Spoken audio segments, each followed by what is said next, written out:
Setelah PDIP resmi memecat Joko Widodo, ya Jokowi dan keluarganya seperti Bobi Nasution dan juga Gibran Rakabuming Raka dari PDIP, kini PDIP memasukkan Anies Baswedan. Ya, di dalam Daily News, babak baru PDIP, Jokowi out, Anies in, makin mudah komunikasi dengan Prabowo. Demikian kata kader PDIP. Kita dengarkan pernyataannya. Mas Guntur Romli. Mas Guntur, apa kabar? Kabar baik, selamat sore, assalamualaikum semuanya. Mas Dedi. Waalaikumsalam. Terima Mas kasih Ari. Mas Guntur sudah meluangkan waktu juga bergabung diskusi lewat saluran Zoom, begitu ya. Nah, saya pertama ingin ke Mas Guntur terlebih dahulu lah. Pertanyaan pertama saya, mendasar saya ini adalah gini Mas, setelah memecat Pak Jokowi, what next? Langkah apa nih yang bakal diambil oleh PDI, Mas? Ya, terima kasih Mas. Pertama kami ingin tegaskan bahwa pemecatan itu tidak hanya kepada Joko Widodo, kepada Gibran, kepada Bobi, tapi kepada 27 anggota PDI Perjuangan yang sudah dinilai, yang sudah diputuskan oleh sidang etik itu melanggar ADRT, aturan partai, itu mereka dipecat. Karena kan partai selama ini juga sudah memberikan waktu kepada mereka untuk katakanlah memperbaiki diri atau apapun namanya, atau sampai dalam mekanisme mengundurkan diri. Karena kalau kita lihat ada nama Marwar Sirait yang mengundurkan diri, ada Gusma yang juga mengundurkan diri, maka mereka statusnya mundur tapi tidak dipecat. Nah, kalau 27 anggota ini kan dipecat karena memang mereka tidak memiliki itikat yang baik untuk melakukan klarifikasi, perbaikan dan sebagainya. Oke. Kemudian yang kedua adalah terkait dengan kaderisasi partai itu sudah berjalan dengan baik, jadi kami tidak akan merasa kehilangan sosok seperti Joko Widodo karena PDI Perjuangan sudah memberikan segalanya untuk Joko Widodo dan keluarganya, dari jabatan wali kota 2 periode, gubernur, presiden, kemudian kepada anak dan menantunya. Jadi partai tidak merasa punya hutang budi kepada mereka. Nah, terkait kader-kader di PDI Perjuangan sendiri, jangan lupa bahwa dengan Pilkada DKI yang tentu saja sukses karena bantuan semua pihak termasuk dari Mas Anies Baswedan, Ana Aba, Ahok dan sebagainya, sudah muncul sosok baru yang kalau kita melihat rekam jejak dari Mas Pramono Anung kan lebih mengagumkan daripada Joko Widodo. Joko Widodo pada Pilgub DKI tahun 2012 mulai survei dari 7%, kemudian harus bersusah payah menang 2 putaran. Pramono Anung memulai dari 0,1% ya dari survei yang pertama, kemudian bisa sukses menang 1 putaran. Jadi kalau kita melihat kondisi seperti ini, maka sosok Pramono Anung menurut saya adalah PDI Perjuangan masa depan, dan itu bisa lebih menjanjikan daripada Joko Widodo dari sisi misalnya sebagai kader partai yang luar biasa, sebagai mantan sekjen, loyalitas kepada partai, kemudian juga pengalaman rekam jejak yang jelas. Jadi kami tidak merasa kehilangan, tidak merasa harus ada yang mengganti Joko Widodo dengan hal lain karena sudah muncul kader-kader dari internal PDI Perjuangan. Itu Mas. Berarti dengan kata lain Anda mau mengatakan bahwa Mas Pram ini sudah selevel sama Pak Jokowi tingkatannya? Iya, kalau kita mulai dari rekam jejak ya dari awal, kalau kita melihat konteks dari Pilgub DKI, maka Pramono Anung lebih spektakuler, lebih bagus ya, lebih luas, lebih keren ya daripada Joko Widodo dibanding pada Pilgub 2012.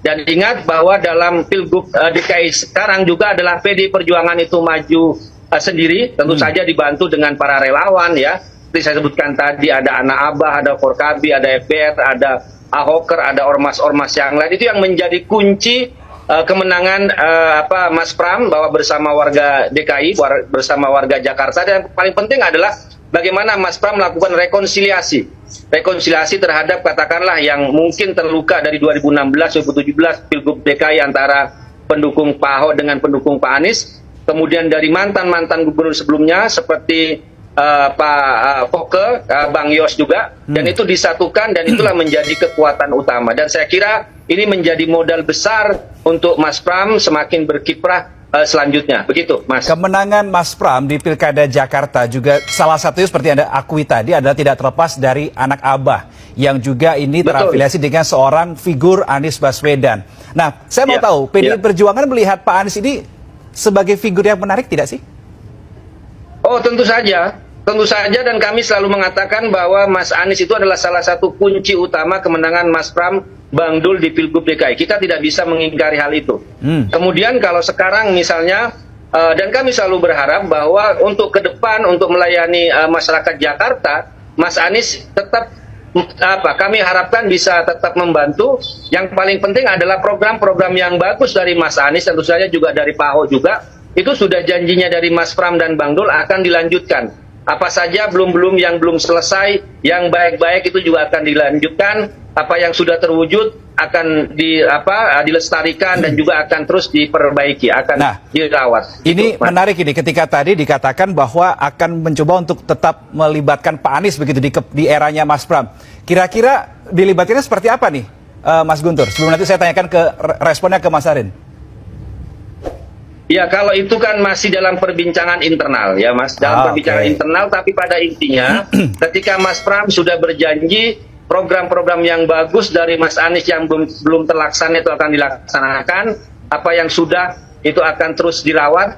Hal demikian juga disampaikan oleh Refli Harun di dalam portal newsnya, di mana berjudul PDIP pecat Jokowi, Anies potensial masuk jadi tokoh baru PDIP.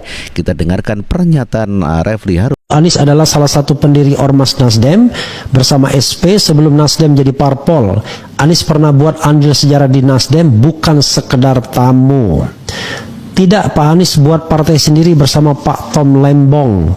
Mulyono mantan petugas partai, Anies masuk jadi petugas partai. Sangat setuju. Oh, kok sangat setuju? Lebih baik gabung dengan Nasdem atau buat partai sendiri. Lebih baik Pak Anies jadi akademisi saja, jangan masuk partai. Kalau mau jadi akademisi ya tidak usah berpolitik, dan Anies bukan itu. Jadi Anies itu adalah seorang yang cinta ilmu, tetapi juga seorang yang punya DNA politik. Jadi nggak mungkin Anies nggak berpolitik ya.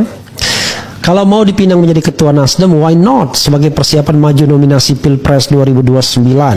Saya pikir Pak Anies punya pertimbangan yang matang harus bergabung dengan PDIP atau tidak. Ya dengan syarat apakah dia ditawari atau enggak, itu masalahnya kan. Jelasnya saya tidak punya alasan kuat untuk menolak Anies Baswedan bergabung dengan PDIP. Ini dari Edi_Mike Fly. Harus bikin partai kadal nyungsep. Ini kita nggak bahas lebih lanjut. Buat partai baru saja. Buat partai sendiri lalu koalisi dengan PDIP. Bagusnya gabung Nasdem. Kalau cuma gabung nggak usah. Kalau langsung jadi ketum baru oke. Bro, tidak juga bisa begitu kan, harus ada aturan organisasi ADART ya.